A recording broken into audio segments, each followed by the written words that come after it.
Hello my fellow weirdos, my name's Marie McWilliams. Welcome back to my channel. For today's video we are doing a review of The Bloody Chamber by Angela Carter. As I said, we have The Bloody Chamber by Angela Carter. This is a selection of short stories which are reimaginings and retellings of traditional fairy tales, making them much more for an adult audience. Some of them are kind of like more direct retellings, and then others, she's taken elements of fairy tales which are quite familiar and woven them into something completely new. But they're all very much in that sort of fairy tale category. And they all contain lots of sex and violence. So yeah, right up my street. I have to give points as well. Can I just, like, this cover? This is like the most beautiful book ever. I loved it. Loved it. I loved every single story. She has some incredibly dark stories in here. And then there's one that's Puss in Boots, which is actually kind of like a comedy. And I love them all, I have to say.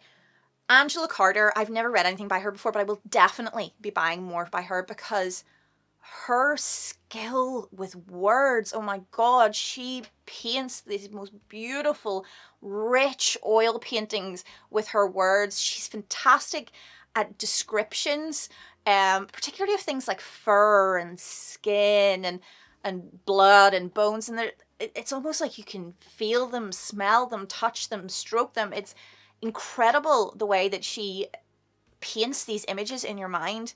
And I wanted to read a little extract for you guys so you could kind of see what I'm talking about. So this is called The Earl King. And the Earl King is about like the king of the forest type thing. Like Earl is in the actual tree, not Earl is in the royal title. You know what I mean? So ERL.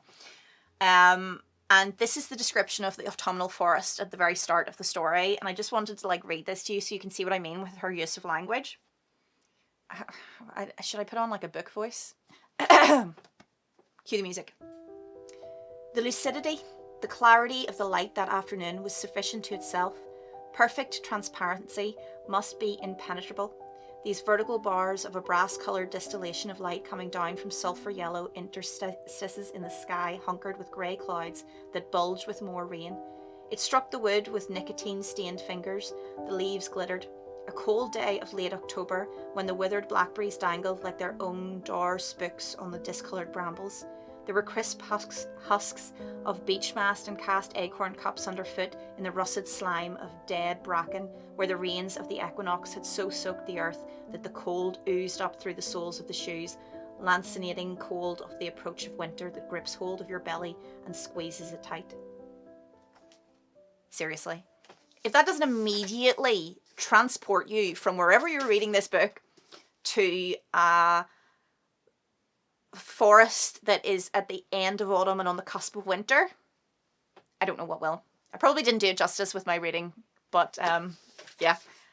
I just really love her language. It's just incredibly rich, incredibly vibrant, and it draws you into the story in a way that I have never experienced with an author before, I have to say. I'm just incredibly impressed.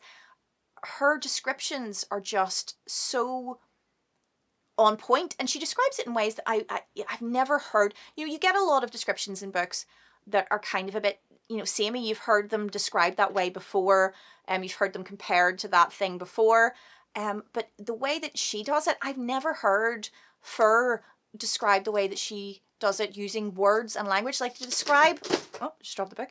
To describe the shadows that the tree makes as nicotine-stained finger shadows. Like, I have never heard anyone compare those two things before. But nicotine is the stains are the perfect kind of color for that sort of those shafts of light. I completely can picture what she's talking about. So that's what I mean. It's wonderful.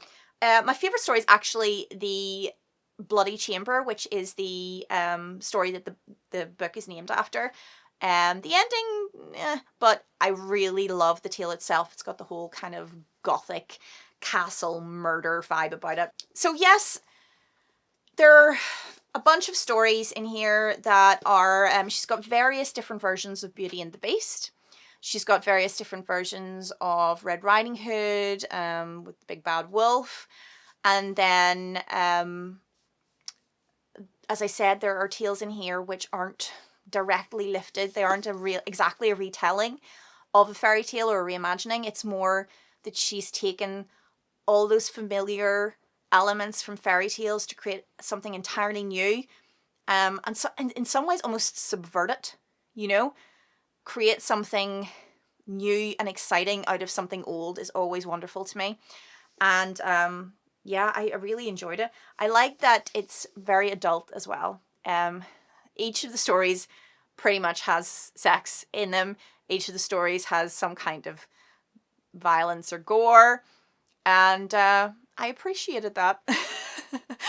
I'm not really into like middle grade young adulty type books. I want, I want something dark, and this just sang to my dark little soul.